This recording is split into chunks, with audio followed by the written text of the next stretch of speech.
Bismillahirrahmanirrahim. Assalamualaikum warahmatullahi wabarakatuh. Alhamdulillah nahmaduhu wa nasta'inuhu wa nastaghfiruh wa na'udzu billahi min shururi anfusina wa min sayyiati a'malina. Man yahdihillahu fala mudilla lahu wa may yudlil fala hadiya lahu. Wa ashhadu an la ilaha illallah wahdahu la syarika lah wa ashhadu anna Muhammadan abduhu wa rasuluhu amma ba'du. Ikhwati fillah rahimani wa rahimakumullah. Alhamdulillah, kita bersyukur kepada Allah Subhanahu wa taala yang mana kita masih diberikan taufik oleh Allah Subhanahu wa taala untuk bisa hadir dan mengikuti majelis ilmu yang mulia. Pada kesempatan malam hari ini kita akan melanjutkan sirah dari sahabat yang mulia Ali bin Abi Thalib radhiyallahu taala anhu. Setelah terjadinya perang Khandaq di bulan Syawal tahun 5 Hijriah, Rasulullah sallallahu alaihi wasallam mendapatkan wahyu dari Allah Subhanahu wa taala melalui malaikat Jibril alaihi salatu wassalam untuk melakukan penyerangan di Bani Quraidah. Kenapa dilakukan penyerangan? Karena Bani Quraidah menyelisih perjanjian dengan Rasulullah sallallahu alaihi wasallam. Mereka akan menyerang jantung kota Madinah ketika Rasulullah sallallahu alaihi wasallam dan para sahabatnya sedang berjaga-jaga di Khandaq, di parit waktu itu. Setelah terjadinya perang Khandaq selama 1 bulan itu, sehingga di bulan Dzulqa'dah, 1 bulan setelah bulan Syawal, maka Rasulullah sallallahu alaihi wasallam melakukan penyerangan ke Bani Quraidah. Dan yang dipilih menjadi komandan perang adalah sahabat yang mulia Ali bin Abi Thalib radhiyallahu taala anhu. Ali bin Abi Thalib radhiyallahu taala anhu berangkat lebih dulu. Kemudian Rasulullah sallallahu alaihi wasallam mengumumkan kepada masyarakat Madinah waktu itu melalui seseorang, beliau mengatakan la yusalliyanna ahadul asra illa fi Bani Quraidah. Karena kondisinya sedang genting, maka Rasulullah sallallahu alaihi wasallam mengeluarkan sabdanya, janganlah salah seorang di antara kalian salat asar kecuali di Bani Quraidah. Berangkatlah pasukan ini menyusul Ali bin Abi Thalib, dan gelombang pertama dari pasukan yang dikirim oleh Nabi sallallahu alaihi wasallam, sebagian dari mereka salat asar di Bani Quraidah, yaitu di waktu Isya, dan sebagian yang lainnya salat asar di jalan. Karena mereka meyakini bahwa sabda Nabi sallallahu alaihi wasallam la yusalliyanna ahadul asra illa fi Bani Quraidah, janganlah kalian salat asar kecuali di Bani Quraidah, maksudnya agar mereka segera berangkat agar tidak sampai ada serangan dari orang-orang Bani Quraidah. Sebagian salat di jalan dan sebagian salat di waktu Isya setelah sampai di Bani Quraidah. Maka sesampainya berita ini kepada Nabi sallallahu alaihi wasallam, Nabi tidak menyalahkan mereka satupun di antara mereka. Artinya yang salat Isya di Bani Quraidah tidak disalahkan oleh Nabi sallallahu alaihi wasallam, dan yang salat di jalan pun tidak disalahkan oleh Nabi sallallahu alaihi wasallam. Itu yang terjadi pada tahun ke-5 Hijriah di bulan Dzulqa'dah. Kemudian pada tahun depannya, tepatnya di bulan Sya'ban tahun 6 Hijriah, Rasulullah sallallahu alaihi wasallam mengutus sariyah, pasukan khusus. Sariyah artinya pasukan yang diberangkatkan tanpa keikutsertaan Nabi sallallahu alaihi wasallam. Tahukah kita siapa yang ditunjuk ketika itu? Yang ditunjuk komandannya adalah Ali bin Abi Thalib radhiyallahu taala anhu. Ali diberangkatkan oleh Rasulullah sallallahu alaihi wasallam dengan 200 orang personilnya. Untuk apa? Untuk melakukan agresi di Bani Sa'ad bin Bakr Fadak. Karena Rasulullah sallallahu alaihi wasallam mendapatkan berita bahwa Bani Sa'ad bin Bakar ini sedang membantu orang-orang Yahudi di Khaybar. Ingat ya, kejadiannya tahun 6 Hijriah di bulan Sya'ban. Nanti ada peperangan lagi dengan orang-orang Khaybar. Terdengar berita di Nabi sallallahu alaihi wasallam bahwasanya Bani Bakar ini sedang membantu atau akan membantu orang-orang Yahudi di Khaybar. Dengan imbalan yang diberikan kepada mereka, mereka akan mendapatkan kurma Khaybar yang sangat terkenal kenikmatannya itu. Maka dilakukan penyerangan oleh Ali bin Abi Thalib dengan 200 orang personilnya, dan mereka akhirnya lari dengan menggunakan onta.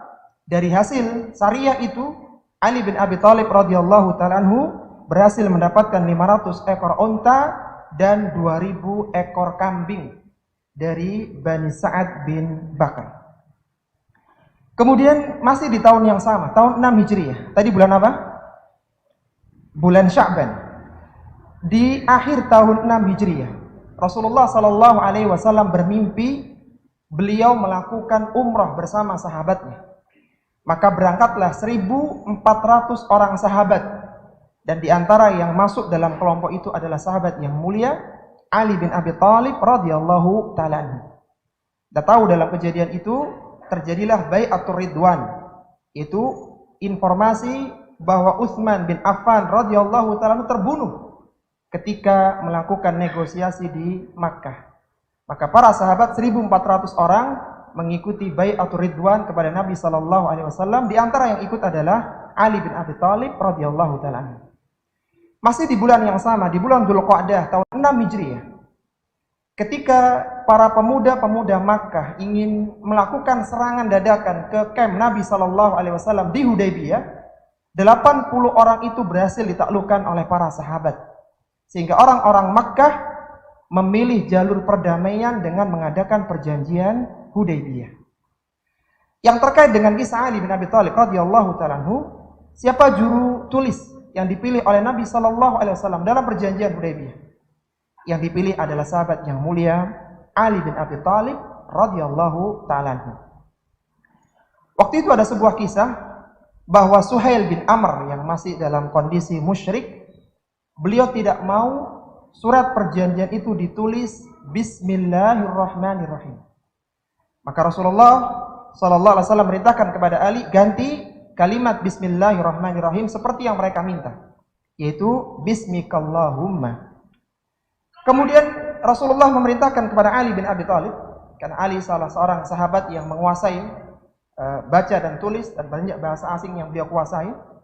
Termasuk beliau juga punya sahifah, punya kumpulan kitab, artinya sahifah menurut Al-Qur'anul Karim, menurut versi Sababun Nuzul Ali bin Abi Thalib radhiyallahu ta'ala anhu.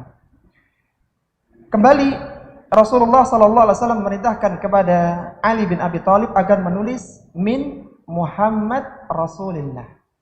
Maka Suhail mengatakan, seandainya kami meyakini bahwasanya engkau adalah Rasulullah, maka kami akan mengikutimu. Ganti Muhammad bin Abdullah.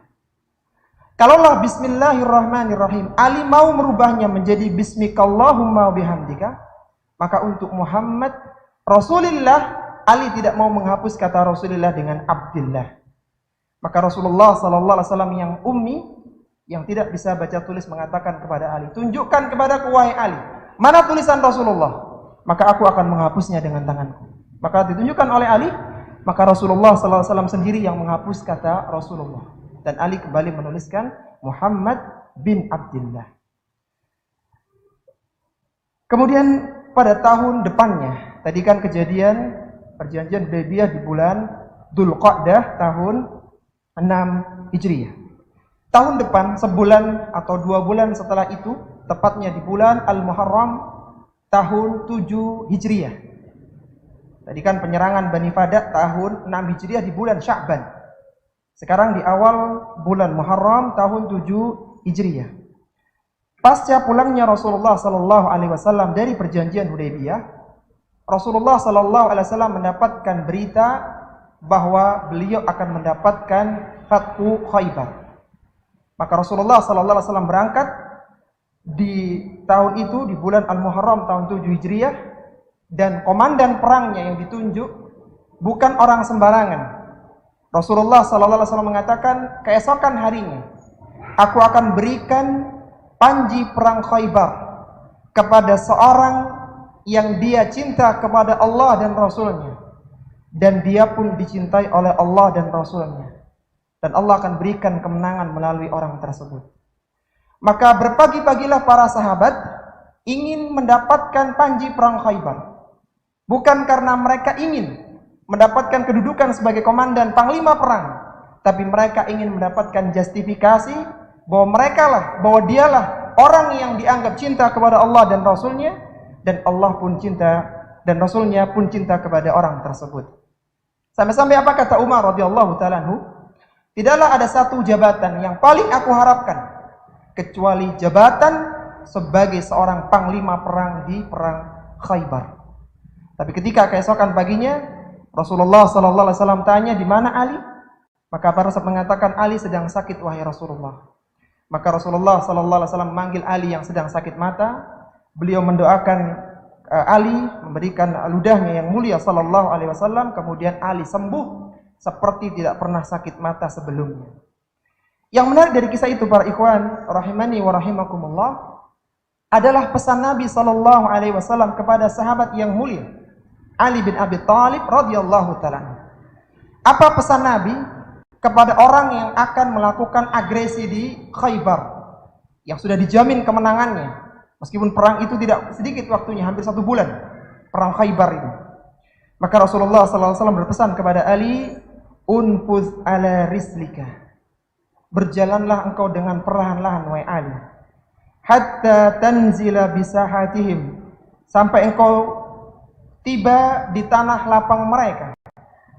Thumma da'uhum ilal Islam, ajarlah orang-orang Khaybar masuk ke dalam agama Islam.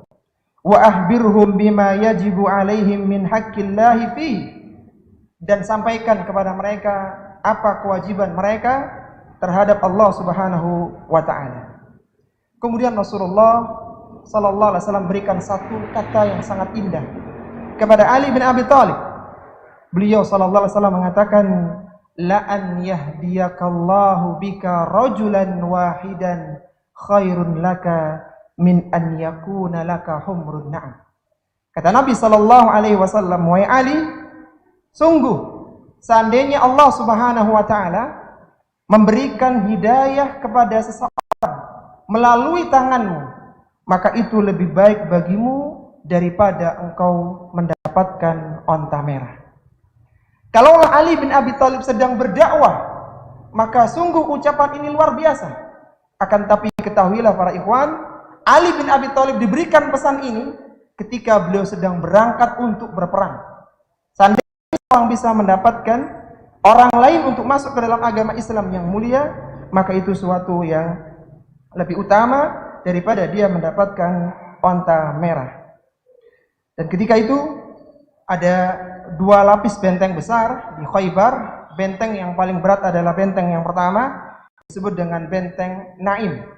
Dan di benteng Naim itu terdapat kesatria Yahudi yang bernama Marhab.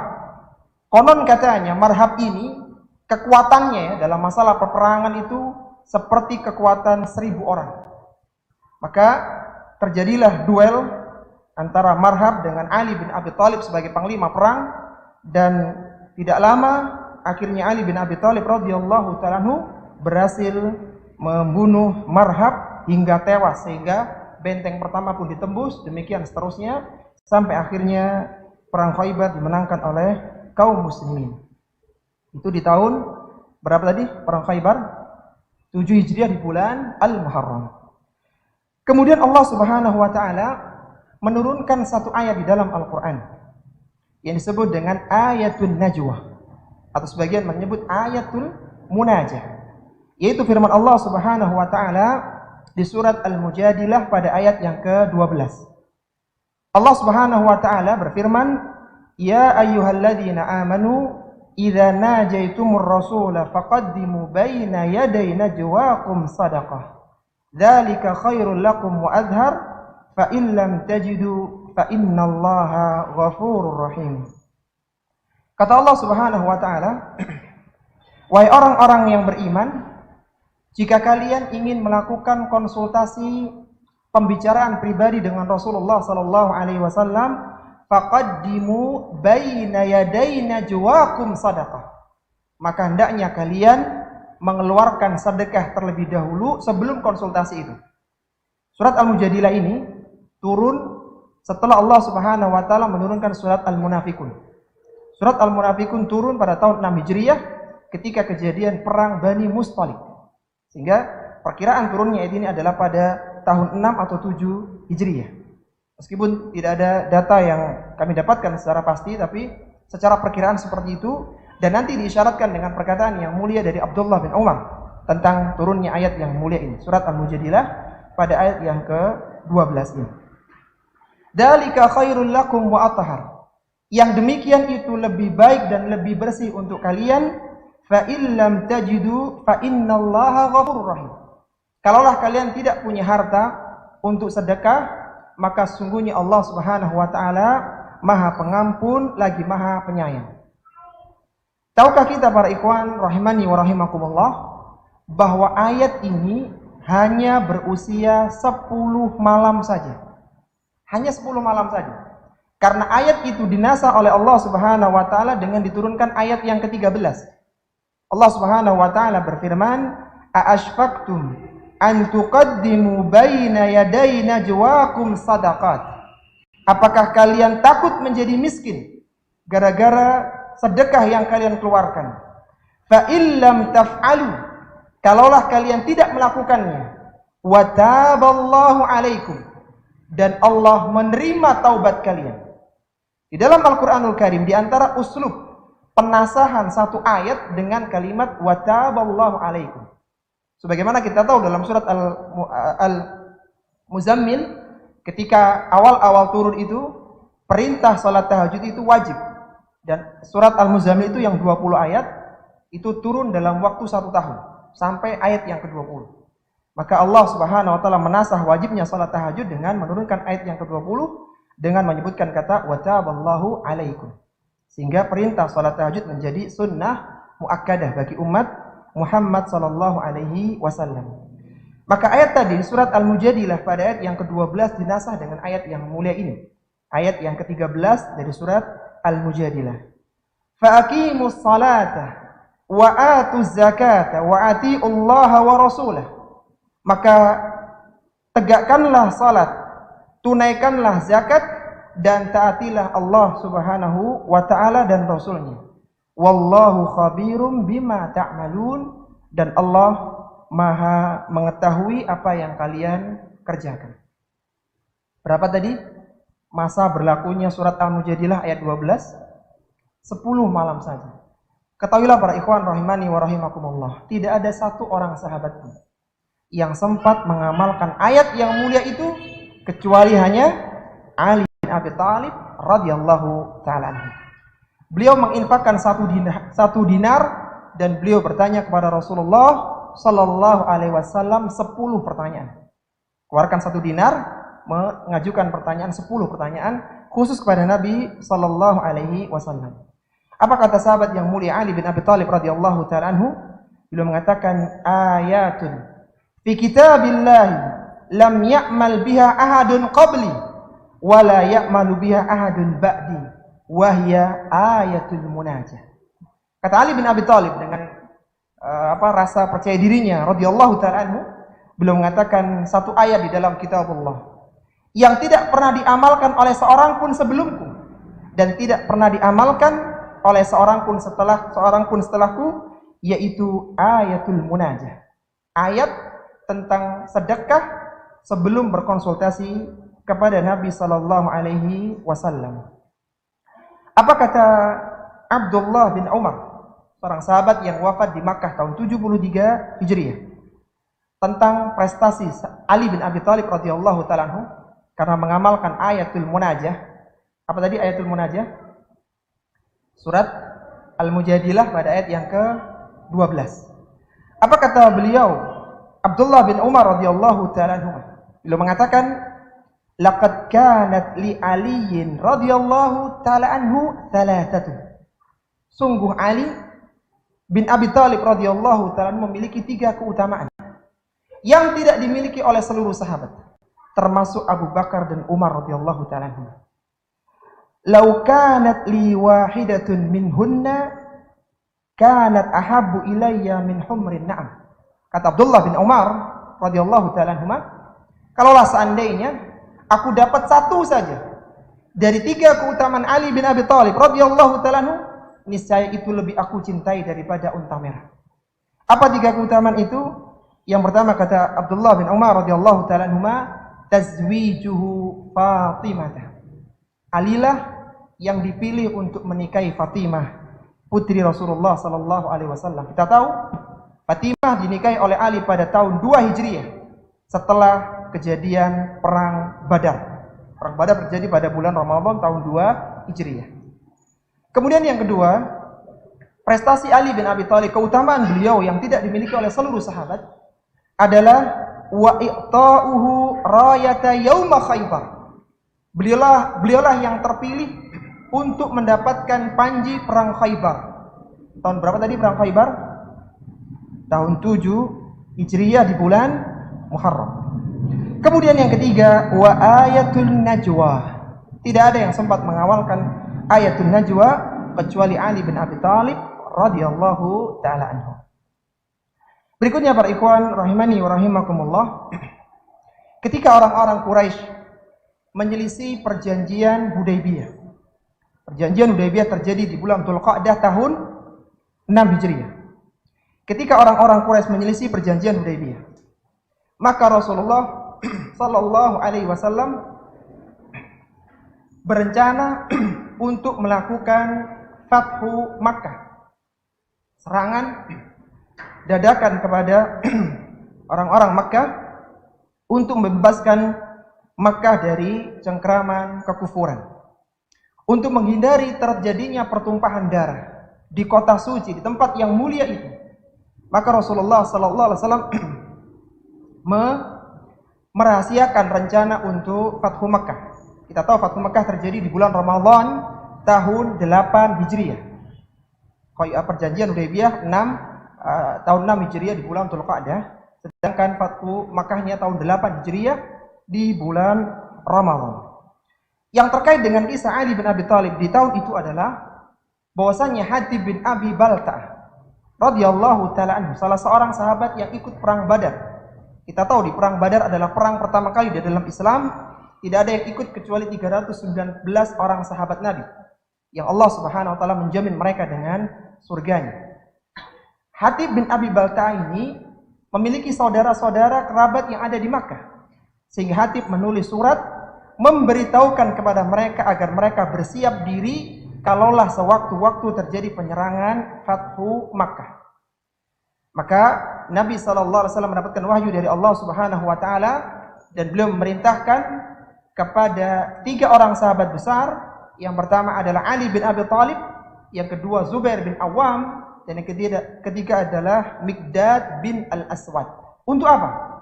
Untuk mengejar surat yang dibawa Hatib bin Abi Balta'ah melalui seorang wanita.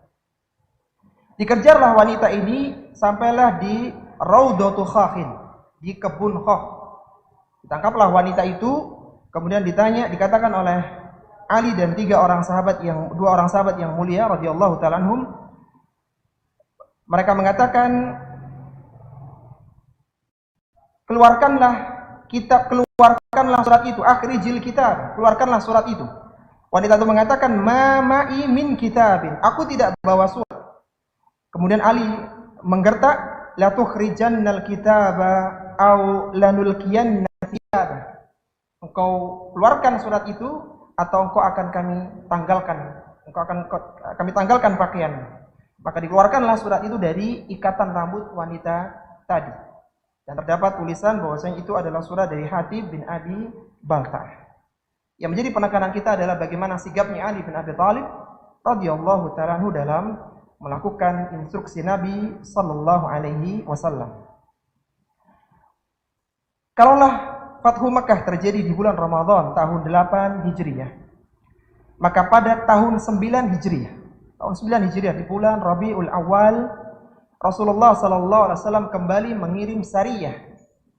Itu komandan pasukan yang tidak diikuti oleh Nabi sallallahu alaihi wasallam untuk menghancurkan berhala Al-Qalas yang berada di daerah Tayyi. Yang menjadi komandan perang waktu itu adalah kembali sahabat yang mulia Ali bin Abi Thalib radhiyallahu ta'ala anhu.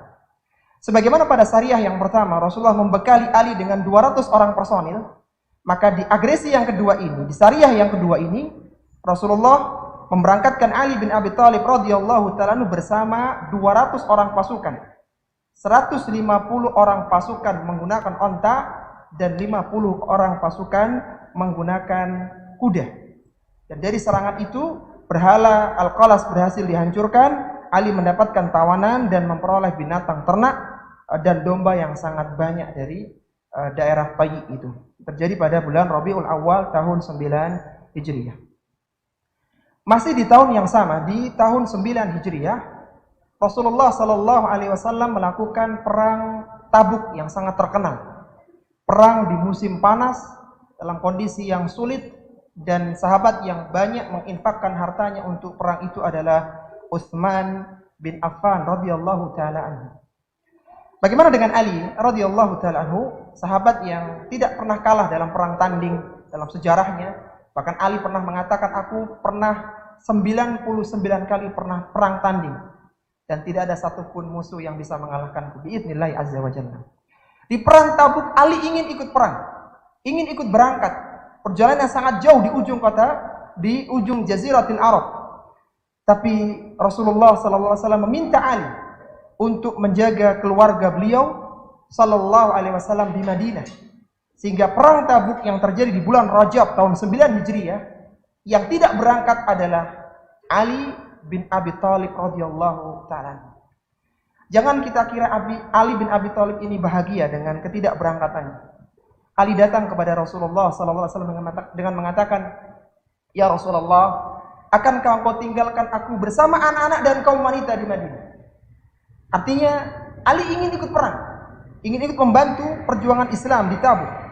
Tapi apa kata Nabi sallallahu alaihi wasallam? Beliau mengatakan, "Ala tarda an takuna minni bimanzilati Harun min Musa." Wahai Ali radhiyallahu ta'ala anhu, tidakkah engkau ridho bahwasanya kedudukanmu di sisiku sebagaimana kedudukan Harun terhadap Musa alaihi salatu wassalam?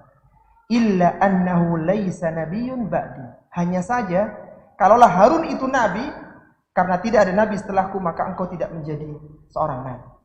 Maka barulah Ali bin Abi Thalib merasa senang, meskipun beliau tidak berangkat berperang, tapi beliau berbesar hati karena ini adalah amanah dari Rasulullah sallallahu alaihi wasallam. Kemudian di detik-detik akhir usia Nabi sallallahu alaihi wasallam di tahun 11 Hijriah, di bulan Rabiul Awal, Rasulullah sallallahu alaihi wasallam mengalami sakit yang sangat keras. Maka sepekan terakhir Rasulullah sallallahu alaihi wasallam ingin berada di sisi Aisyah radhiyallahu taala anha. Rasulullah sallallahu alaihi wasallam yang sakit dengan diikat kepala beliau yang mulia dengan kain, beliau dipopong oleh dua orang kerabatnya, yaitu Al-Fadl bin Abbas dan Ali bin Abi Thalib radhiyallahu taala, diantar di rumah ibunda Aisyah radhiyallahu taala anha. Ali ikut membantu, ikut mendampingi Rasulullah sallallahu alaihi wasallam di detik-detik akhir usia beliau sallallahu alaihi wasallam. Sampai akhirnya Rasulullah sallallahu alaihi wasallam wafat di hari Senin tanggal 12 Rabiul Awal tahun 11 Hijriah. Antum ingat-ingat? Hari Senin tanggal 12 Rabiul Awal tahun 11 Hijriah. Nanti ada kaitannya dengan ujung kisah Ali bin Abi Thalib radhiyallahu taala. Pada hari Senin Rasulullah sallallahu alaihi wasallam wafat. Jenazah beliau dimandikan pada hari Selasanya oleh Abbas, Ali bin Abi Thalib, Al-Fadl bin Abbas dan beberapa kerabat beliau. Dan Ali bin Abi Thalib itu yang membasuh tubuh Rasulullah sallallahu alaihi wasallam yang mulia, dan jenazah Rasulullah sallallahu alaihi wasallam baru dimakamkan pada hari Selasa malam Rabu. Dimakamkan di tahun 11 Hijriah di bulan Rabiul Awal. Dari sini selesailah fase sirah Ali bin Abi Thalib yang tertulis dalam kitab-kitab sejarah.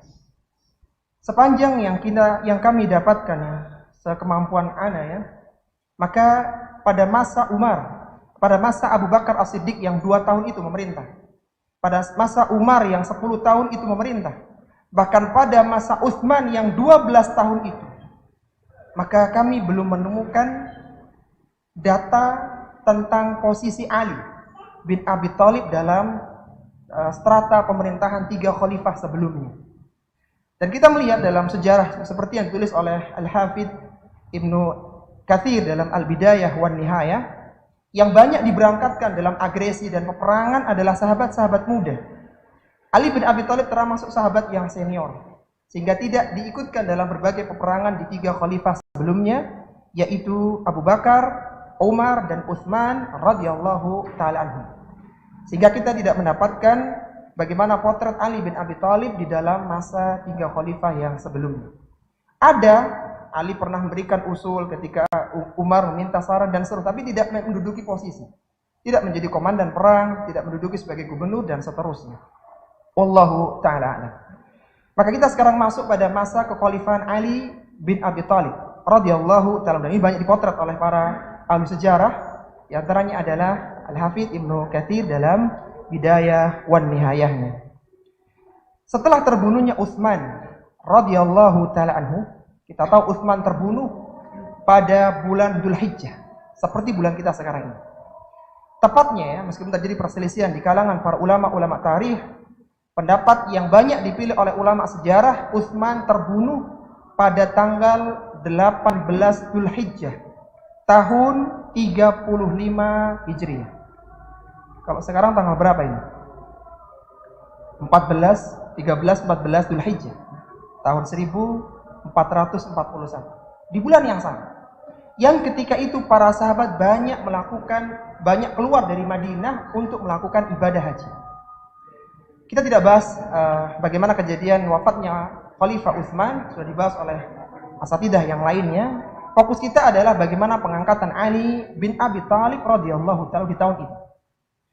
Maka para sahabat ini merasa terpukul dengan kematian Utsman bin Affan radhiyallahu taala anhu. Sehingga mereka bingung menentukan siapa khalifah pengganti Utsman. Sebagian orang dari orang-orang Mesir cenderung memilih Ali bin Abi Thalib radhiyallahu taala anhu. Kemudian dari orang-orang Basrah berusaha mencari Zubair, meskipun Zubair tidak ditemukan waktu itu.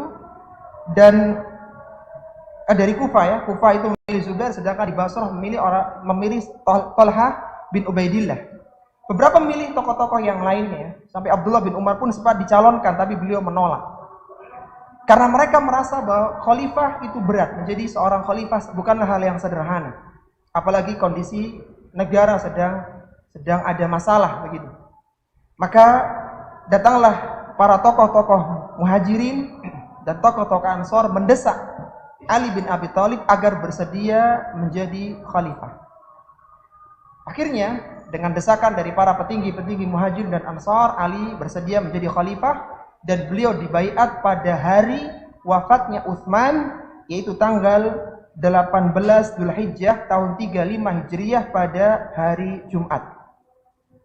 Setelah orang-orang Muhajirin, orang Ansar semua berbaiat kepada Ali bin Abi Thalib, ada satu orang dan satu kelompok yang tidak berbaiat, yaitu Muawiyah bin Abi Sufyan dan orang-orang yang berada di Syam.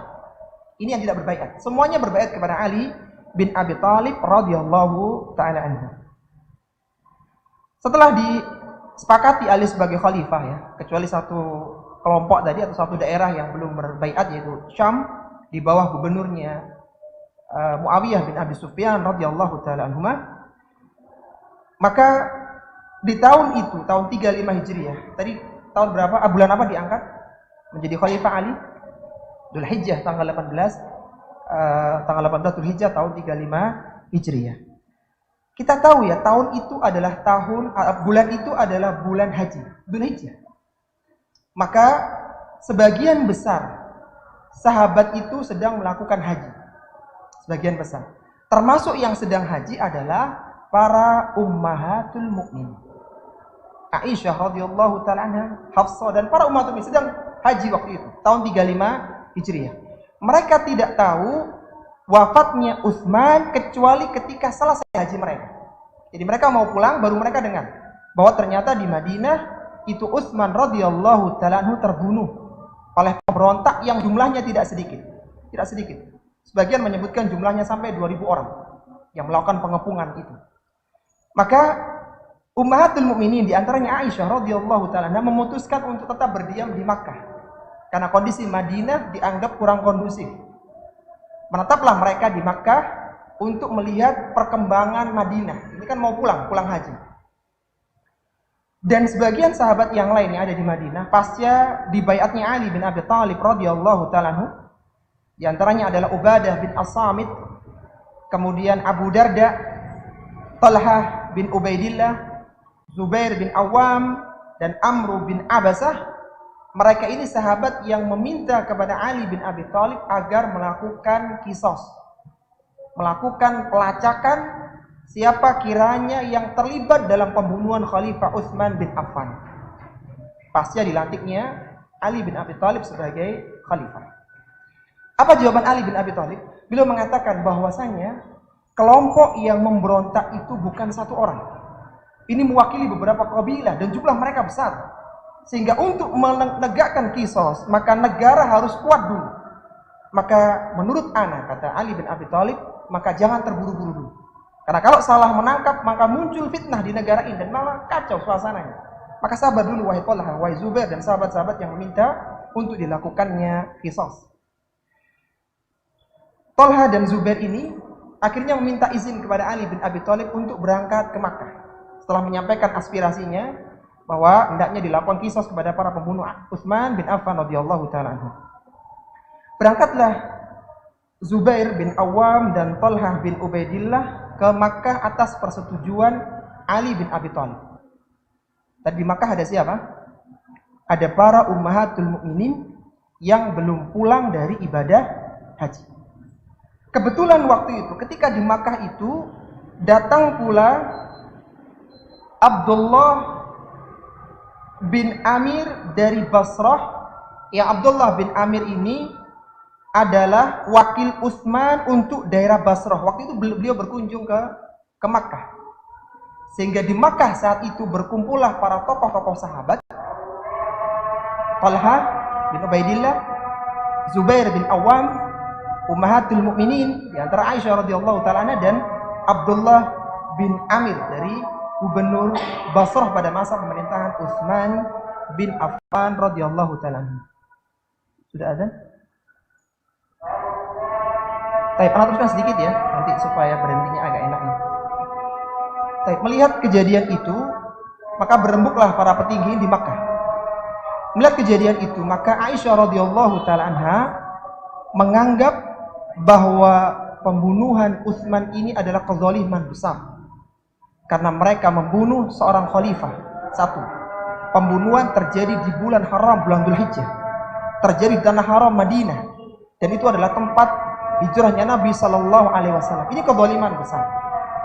Maka Aisyah radhiyallahu taala mengusulkan, bagaimana kalau kita mendesak Amirul Mukminin agar melakukan qisas terhadap pembunuh Utsman bin Affan radhiyallahu taala.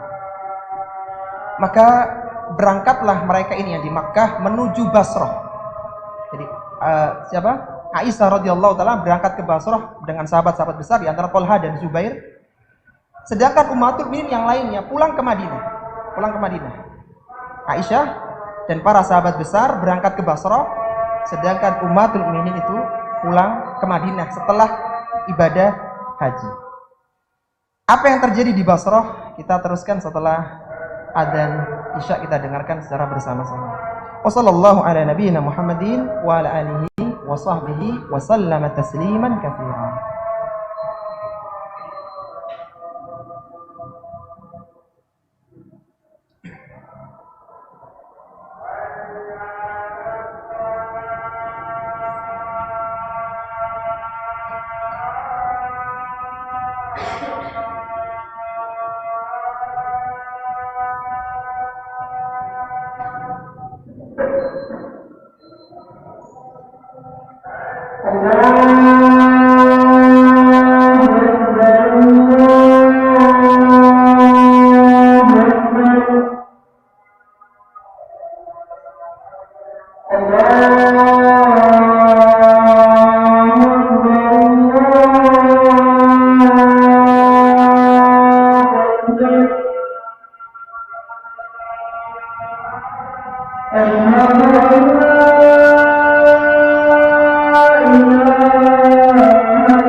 Alhamdulillahilladzi hadana lihadza wa ma kunna linahtadiya laula an hadanallah wa asyhadu an la ilaha illallah wahdahu la syarikalah wa asyhadu anna Muhammadan abduhu wa rasuluhu amma ba'du.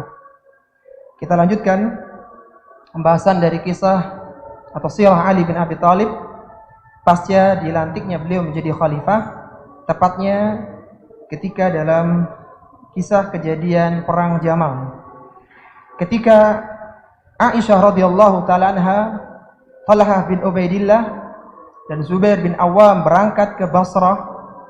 Mereka ingin mengajak orang-orang Basrah untuk bergabung dengan mereka. Maka Ali bin Abi Thalib radhiyallahu taala anhu mendengar berita itu. Ali bin Abi Thalib mengirimkan, beliau berangkat ke Basrah dan mengirimkan Al-Qaqa bin Amr untuk mengajak Zubair dan Talhah radhiyallahu ta'ala anhuma untuk berdamai. Artinya apa yang mereka inginkan akan dilakukan oleh Ali bin Abi Thalib, tapi tidak sekarang. Desakan untuk melakukan qisas akan dilakukan oleh Ali bin Abi Thalib radhiyallahu ta'ala, tapi enggak sekarang. Maka bersamalah dua kubu besar ini di Basrah.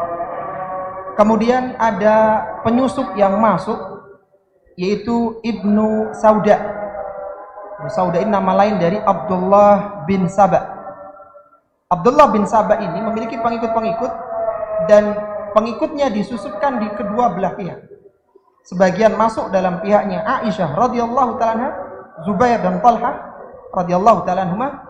Kemudian sebagian masuk dalam kubunya Ali bin Abi Thalib radhiyallahu ta'ala anhu.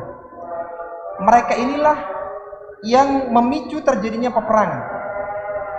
Yang berada di pihak Ali bin Abi Thalib menyerang pihaknya Aisyah radhiyallahu taala anha. Padahal yang menyerang adalah pengikutnya Ibnu Sauda atau Abdullah bin Saba'in. Demikian pula dari pihak Aisyah radhiyallahu taala menyerang pihak Ali bin Abi Thalib. Sehingga mereka menganggap bahwa sebagian telah menyelisih kesepakatan. Sehingga qadarullah terjadilah perang Jamal di bulan Jumadal Akhirah tahun 36 Hijriah. Setahun setelah dilantiknya Ali bin Abi Thalib radhiyallahu taala anhu. Di pihak Ali, tahukah berapa pasukan yang dibawa Ali waktu itu? Yang dibawa Ali adalah 20.000 pasukan di Basrah. Sedangkan yang mendukung Aisyah radhiyallahu taala anha adalah 30.000 dari kalangan para sahabat. Perang terjadi cukup dahsyat ya. Dan di antara yang gugur dalam perang itu adalah Talhah bin Ubaidillah. Gugur dalam perang Jamal karena terkena panah ya.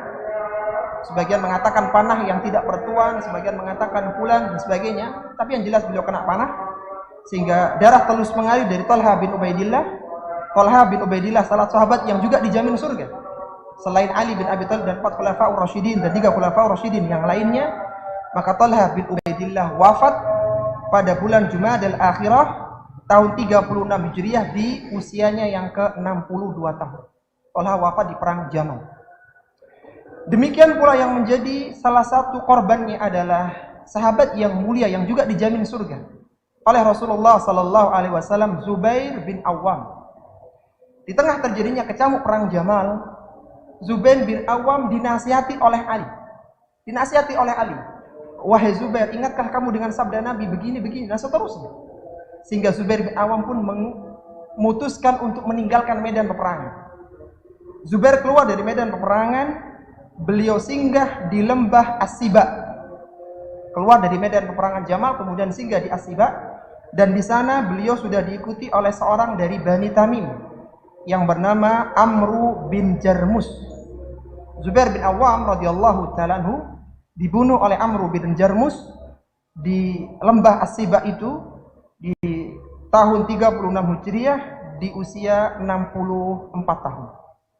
Di perang Jamal itu di antara yang wafat adalah Talhah bin Ubaidillah dan Zubair bin Awam radhiyallahu ta'ala anhuma, dan semuanya wafat di tahun 36 Hijriah. Bagaimana dengan Aisyah radhiyallahu ta'ala anha? Alhamdulillah, ibunda Aisyah radhiyallahu ta'ala anha selamat dalam perang itu. Meskipun haudaj beliau, sekeduk beliau itu dibombardir dengan panah sampai disebutkan seperti landak karena banyaknya panah, Aisyah radhiyallahu ta'ala anha selamat. Aisyah dibantu oleh saudaranya Muhammad bin Abi Bakar keluar menuju ke Basrah, artinya keluar ke pusat kota Basrah dengan perintah Ali bin Abi Thalib, dan Ali bin Abi Thalib menempatkan ibunda Aisyah radhiyallahu taala di rumah Abdullah bin Khalaf al-Khuzai. Jadi Aisyah setelah perang itu dilepaskan di rumahnya Abdullah bin Khalaf al-Khuzai. Abdullah bin Khalaf al-Khuzai ini adalah seorang yang memiliki rumah terbesar di Basrah. Ali memuliakan Aisyah radhiyallahu taala anha sampai-sampai Ali memberangkatkan Aisyah pulang kembali ke Madinah, memberikan perbekalan, memuliakan Aisyah radhiyallahu taala anha. Dan perang terjadi pemulangan itu terjadi di bulan Rajab tahun 36 Hijriah. Kalau perangnya tadi terjadi pada bulan Jumadal Akhirah tahun 36 Hijriah. Tahukah kita berapa korban yang jatuh ketika perang Jamal? Menurut para ahli sejarah, meskipun sebagian itu membantahnya, Al-Hafidz Ibnu Katsir rahimahullah ta'ala dalam Bidayah wan Nihayahnya menyebutkan yang wafat di perang Jamal adalah 10.000 pasukan. 5.000 dari pasukan Ali bin Abi Thalib dan 5.000 dari pasukan Aisyah radhiyallahu anha. Mereka berijtihad, semoga mereka diberikan pahala syahid di sisi Allah Subhanahu wa taala. Kembali dalam kisah sirahnya Ali bin Abi Thalib, tadi kita tahu pada tahun 35 Hijriah semua membayat Ali bin Abi Thalib sebagai khalifah yang keempat, kecuali siapa tadi? Muawiyah bin Abi Sufyan dan orang-orang Syam, penduduk Syam. Ketika Ali bin Abi Thalib itu dibaiat, maka Muawiyah dan penduduk Syam tidak berbaiat. Maka Ali bin Abi Thalib mengirim surat kepada Muawiyah bin Abi Sufyan agar mau berbaiat kepada Ali bin Abi Thalib radhiyallahu ta'ala. Maka Muawiyah memberikan jawaban, selesaikan dulu, kisos dulu orang-orang yang membunuh Utsman bin Affan radhiyallahu ta'ala anhu. Mendengar jawaban ini, Ali bin Abi Thalib berangkat menuju ke tempatnya Muawiyah bin Abi Sufyan. Muawiyah bin Abi Sufyan. Maka Muawiyah yang mendengar itu, mendengar bahwa Ali berangkat dengan pasukannya, maka Muawiyah pun berangkat ke arah Siffin, ya, menuju sungai Eufrat ke arah Siffin. Siffin itu sebelah timurnya Syam. Sehingga pertemulah dua pasukan itu di Siffin ini, di Siffin. Itu kelompoknya Muawiyah yang siap menghadang pasukannya Ali bin Abi Thalib radhiyallahu ta'ala anhu. Kemudian Ali bin Abi Thalib pun juga membawa pasukan yang jumlahnya tidak sedikit waktu itu. Akhirnya karena terjadi ya fitnah dan sebagainya di ketika itu, maka perang Siffin pun tidak bisa dihindarkan. Tertulis dalam tinta sejarah di bulan Dzulhijjah, seperti bulan kita sekarang ini ya, bulan Dzulhijjah tahun 36 Hijriah, setahun setelah Ali dilantik sebagai seorang khalifah, maka terjadilah perang Siffin. Dan perang Siffin ini lama waktunya. Tepatnya di bulan Dzulhijjah di tahun 37 Hijriah. 1 bulan perang berlangsung, tidak ada penyelesaian. Kemudian di bulan Muharram, masuk di bulan Muharram tahun 37 Hijriah, kedua belah pihak sepakat untuk berdamai. Berhenti, ini bulan haram. Bulan haram berhenti. Dan mereka berharap ada negosiasi, ada pembicaraan yang menghentikan peperangan. Maka sampai habis bulan Muharram tahun 37 Hijriah, perang belum selesai. Dan perang dilanjutkan lagi pada bulan Safar. Safar tahun 37 Hijriah masih dalam kisah perang Siffin. Kapan perang ini selesai? Perang Siffin berakhir ketika ada inisiatif untuk bertahkim, berunding. Dari Ali bin Abi Thalib mengirimkan Abu Musa al-Ash'ari, sedangkan dari Muawiyah bin Abi Sufyan mengirimkan Amru bin al-As radhiyallahu ta'ala. Mereka berunding. Akhirnya perang Siffin pun reda. Berapa jumlah korban yang meninggal? Pasukan yang dibawa oleh Ali bin Abi Thalib waktu itu ya. Kalau di perang Jamal Ali membawa 2000 personil, maka di perang Siffin Ali membawa 90.000 personil. Demikian pula di pihak Muawiyah bin Abi Sufyan, beliau juga membawa pasukan yang sama 90.000 personil. Dan korban yang jatuh dari kedua belah pihak jumlahnya tidak sedikit, yaitu 70.000 nyawa. 25.000 dari pasukan Irak yang dibawa oleh Ali bin Abi Thalib, dan 45.000 dari pasukan Syam yang dipimpin oleh Muawiyah bin Abi Sufyan radhiyallahu. Di antara yang wafat dalam perang besar itu ya, semua telah tertulis dalam tinta sejarah. Semoga Allah mengganjar mereka dengan pahala yang besar. Di antara yang wafat adalah Ammar bin Yasir radhiyallahu ta'ala anhu. Ammar terbunuh di tahun 37 Hijriah, di akhir perang Siffin itu, dalam usia 93 tahun, dan Ammar berada di kubunya Ali bin Abi Thalib radhiyallahu ta'ala. Terjadi di tahun 37 Hijriah. Jadi sebagian ulama sejarah itu mengatakan, sebagian besar ya, mereka mengatakan bahwa perang Siffin terjadi tahun 37 Hijriah. Padahal awalnya sebenarnya terjadi sejak di bulan Dzulhijjah tahun 36 Hijriah. Berapa lama perang ini terjadi? Sebagian ulama sejarah mengatakan perang ini berlangsung selama 110 hari. 3 bulan lebih. 3 bulan kan 90 hari. 3 bulan lebih. Luar biasa. Dan ada kisah yang menarik di sana yang terkait dengan perang Siffin yang bisa kita ambil faedahnya. ketika Ali radhiyallahu taala menikahi Fatimah radhiyallahu taala anha, maka Fatimah ini meminta kepada Rasulullah sallallahu alaihi wasallam pembantu. Maka Rasulullah mengatakan, "Wahai Fatimah, maukah engkau aku beritahu sesuatu yang lebih daripada pembantu? Ketika engkau berangkat di tempat tidurmu, maka bacalah subhanallah 33 kali. Bacalah alhamdulillah 33 kali. Kemudian bacalah Allahu Akbar 34 kali. Itu lebih baik daripada pembantu." Hadis Bukhari. Apa kata Ali bin Abi Thalib, suami Fatimah radhiyallahu taala anha? Beliau mengatakan, "Ma taraktuha ba'du." Aku tidak pernah meninggalkan zikir sebelum tidur itu subhanallah 33 kali, alhamdulillah 33 kali, dan Allahu Akbar 34 kali. Aku tidak pernah meninggalkan zikir itu. Qila wa ma lailatas Siffin, meskipun ketika terjadinya perang Siffin, wahai Ali bin Abi Thalib, kata beliau, wa ma lailatas Siffin, meskipun pada malam perang Siffin, perang yang terjadi antara dua kubu yang sangat besar, 110 hari perperang mereka, Ali bin Abi Thalib tidak pernah meninggalkan zikir subhanallah, alhamdulillah, Allahu Akbar sebelum tidur. Luar biasa. Semoga zikir ini bisa menginspirasi kita bahwa kita perlu berzikir kepada Allah sebelum memejamkan mata, karena ini adalah sunnah Nabi Sallallahu Alaihi Wasallam yang mulia, dan sahabat Ali sesibuk itu masih tidak meninggalkan zikir yang sangat mulia tadi. Kemudian pada tahun berikutnya ya, pasca terjadinya perang Siffin, orang-orang Khawarij itu berkumpul di tempat yang namanya Nahrawan.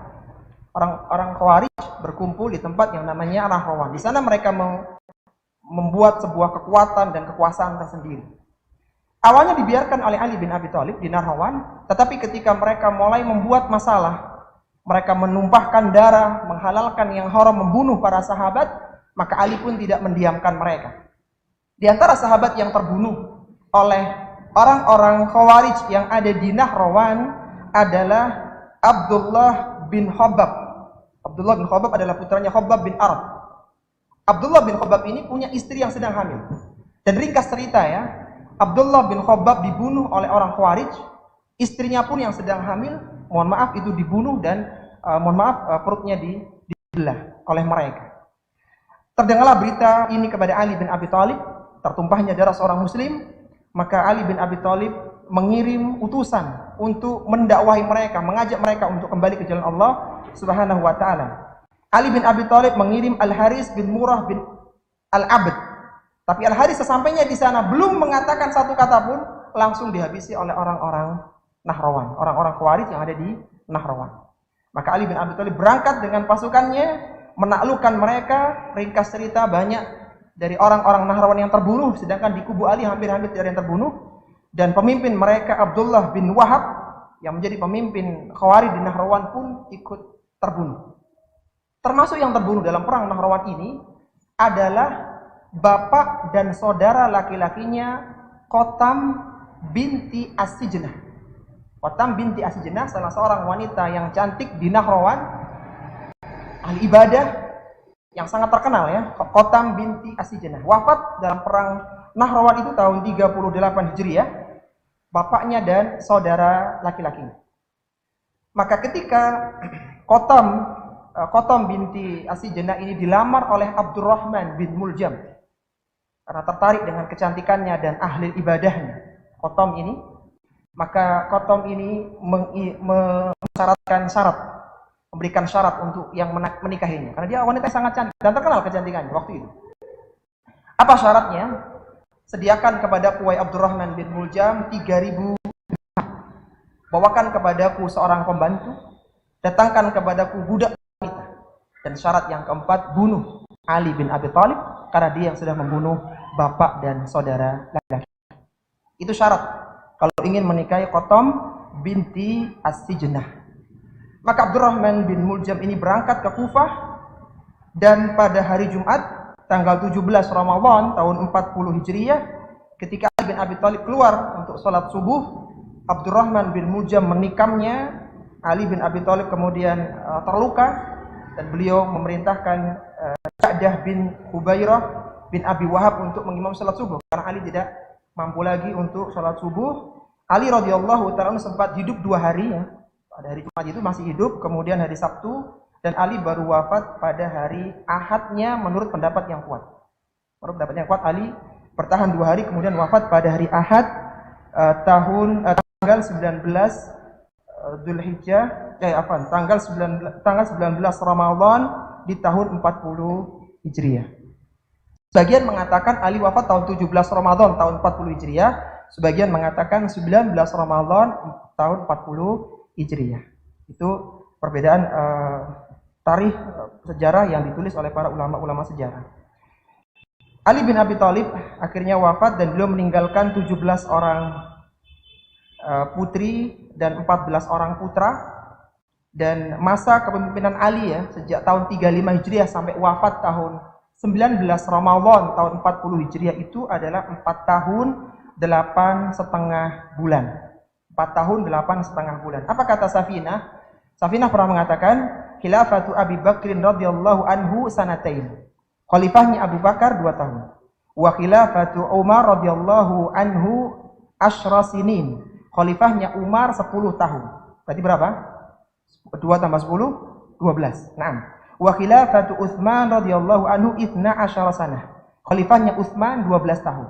12 tambah 12, 24. Wa khilafatu Ali radhiyallahu anhu 6 sinin. Sedangkan khalifahnya Ali adalah 6 tahun. Padahal sejarah mencatat Ali hanya memerintah 4 bulan, 8,5, 4 tahun, 8,5 bulan. Nanti setengahnya itu dilanjutkan oleh putranya, yaitu Hasan bin Ali ya, sebentar lagi kita sebutkan.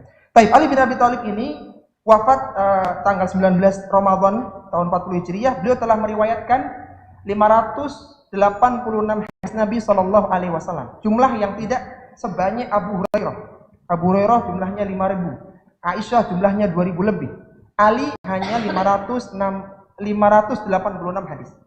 Para ulama-ulama kita menyebutkan ada 3 alasan kenapa jumlah hadis yang diriwayatkan oleh Ali jauh lebih sedikit daripada sahabat-sahabat yang lain. Ada 3 alasannya. Alasan yang pertama, karena Ali ini sibuk dengan urusan qadha, khalifah dan peperangan. Tahun 36, tahun 35 menjadi khalifah, 36 terjadi perang Jamal, 37 perang Siffin, 38 perang Nahrawan, 40 beliau wafat radhiyallahu ta'ala anhu. Jadi beliau sibuk dengan urusan qadha, urusan khilafah dan juga peperangan. Ini alasan yang pertama. Alasan yang kedua, kenapa jumlah hadis yang diriwayatkan Ali hanya 586? Karena beliau muncul di masa keluarnya para ahlul bidah dan ahlul ahwa. Khawarij sudah mulai muncul dan sebagainya, sehingga disibukkan dengan mereka. Dan yang terakhir adalah banyaknya fitnah yang menyibukkan manusia sehingga manusia tidak banyak untuk belajar. Disibukkan dengan berbagai peperangan yang ada pada masa Ali bin Abi Thalib radhiyallahu ta'ala anhu. Yang terakhir para ikhwan rahimani wa rahimakumullah, setelah wafatnya Ali bin Abi Thalib, maka tampuk khilafah diberikan kepada Al-Hasan bin Ali radhiyallahu ta'ala anhu. Siapa yang masih ingat tahun berapa Ali menikahi Fatimah? Tahun berapa? Tahun 2 Hijriah pasca perang Badar. Setahun setelah itu, tahun 2 Hijriah, lahirlah anak pertama Ali, yaitu Al-Hasan. Al-Hasan itu lahir di Madinah tahun 3 Hijriah. Tahun 3 Hijriah. Al-Hasan ini dibaiat oleh 40.000 orang. 40.000 orang untuk menjadi khalifah di bulan Ramadan tahun 40 Hijriah. Sudah. Suatu ketika ya, masih pada masa kepemimpinan Al-Hasan bin Ali, berangkatlah Al-Hasan ini kepada Muawiyah bin Abi Sufyan dengan membawa 40 orang pasukan. Karena Muawiyah yang belum berbaiat kepada Ali bin Abi Thalib radhiyallahu ta'ala anhu. Sampai akhirnya Ali bin Abi Thalib wafat. Kemudian bertemulah 2 pasukan ini ya, kembali bertemu antara pasukan Al-Hasan bin Ali 40.000 ya. Kemudian dari pasukan Muawiyah juga jumlahnya tidak sedikit karena beliau sudah pernah ikut dalam perang Siffin. Maka Al-Hasan berpikir, kalau ini diteruskan maka tidak ada yang menang dari 2 kubu ini, kecuali akan jatuh banyak korban baru kelihatan siapa yang menang. Maka Al-Hasan berinisiatif perang harus tidak boleh dilakukan. Maka Al-Hasan dengan hati besarnya menyerahkan tampuk kepemimpinan kepada Muawiyah bin Abi Sufyan dengan beberapa syarat. Disebutkan beberapa syaratnya. Kemudian diletakkanlah tampuk kepemimpinan kepada Muawiyah bin Abi Sufyan tepatnya pada tanggal 5 Rabiul Awal tahun 41 Hijriah. Siapa masih ingat tahun wafatnya Rasulullah tanggal berapa? 12 Rabiul Awal tahun 11 Hijriah. Al-Hasan bin Ali meletakkan tampuk kepemimpinannya tanggal 5 Rabiul Awal tahun 41 Hijriah. 41 kurangi 11 berapa? 41 kurangi 11 30 tahun. Apa kata sebelum perkataan apa kata Nabi sallallahu alaihi wasallam ya tentang masalah ini, dan ini menunjukkan benarnya nubuah beliau sallallahu alaihi wasallam. Beliau mengatakan khilafatu fi ummati 30 sana. Khilafah di umatku itu 30 tahun. 30 tahun. Tsumma mulkun ba'da dzalik, kemudian setelah terjadilah kerajaan. Rasulullah wafat tahun 11 Hijriah, kemudian Hasan meletakkan tampuknya tahun 41 Hijriah di bulan yang sama. Kemudian Rasulullah pernah mengatakan tentang inisiatif besarnya Al-Hasan, beliau mengatakan ibni hada sayyid. Anakku ini, cucuku ini Hasan adalah sayyid. Wa la'allallaha an yusliha bihi baina fi'atain minal muslimin. Aku berharap dia akan menggabungkan, dia akan mendamaikan dua kubu besar di kalangan kaum muslimin, yaitu kubu yang dibawanya dengan kubunya Muawiyah bin Abi Sufyan, sehingga tidak terjadi peperangan. Tahun itu ya, tahun 40 Hijriah menjadi amul jamaah, menjadi tahun persatuan kaum muslimin, sehingga hampir-hampir tidak ada peperangan lagi di kubu kaum muslimin. Dan Al-Hasan bin Ali wafat tahun 50 Hijriah di usia 74 tahun. Dan masa jabatannya adalah 6 bulan 5 hari. Ini menggenapkan 5,5 tahun Ali bin Abi Thalib, sehingga Safinah tadi mengatakan 6 tahun. Untuk menggenapkan 30 tahun pemerintahan khalifah tadi. Tapi ini para ikhwan rahimani wa rahimakumullah yang bisa kita sampaikan dalam sirah Ali bin Abi Thalib yang luar biasa. Izinkan anak menutup majelis ini dengan membacakan satu firman Allah Subhanahu wa taala dalam surat Al-Baqarah ayat 134 ya. Setelah kita tahu betapa hebatnya Khalifah Ali bin Abi Thalib dan perjuangannya yang luar biasa, Allah Subhanahu wa taala berfirman dalam Al-Qur'an yang mulia, tilka ummatun qad khalat laha ma kasabat wa lakum ma kasabtum wa la tusaluna amma kanu ya'malun. Allah Subhanahu wa taala berfirman kepada kita orang-orang yang beriman, itulah umat-umat yang telah berlalu. Laha ma kasabat wa lakum ma kasabtum. Bagi mereka pahala mereka. Ali akan mendapatkan pahala yang besar dari perjuangannya selama itu. Hasan bin Ali pun demikian dan para sahabat yang lain. Wa lakum ma kasabtum, dan bagi kalian amalan kalian. Wa la tusaluna amma kanu ya'malun. Kalian tidak ditanya dengan amalan yang telah mereka lakukan. Kita tidak akan ditanya berapa banyaknya sedekahnya Abu Bakar As-Siddiq. Kita nggak akan ditanya berapa banyaknya hafalan bacaan Al-Quran Utsman bin Affan dan sahabat-sahabat yang lain. Kita ditanya dengan amalan kita sendiri. Kalaulah Ali bin Abi Thalib telah menorehkan tinta sejarah emas untuk menegakkan agama Islam yang mulia, maka hari ini Allah ingin melihat bagaimana amalan kita untuk ikut andil membantu agama Islam yang mulia. Semuanya diberikan untuk Islam. Maka bagaimana dengan kita? Semoga kisah ini menginspirasi kita untuk kembali bangkit membela agama Allah Subhanahu wa taala yang mulia agar tegak di bumi kita. Wassallallahu ala nabiyyina Muhammadin wa ala alihi wa sahbihi wasallam. Subhanakallahumma wa bihamdika asyhadu an la ilaha illa anta astaghfiruka wa atubu ilaik. Wa akhiru da'wana alhamdulillahi rabbil alamin. Wassalamu alaikum warahmatullahi wabarakatuh.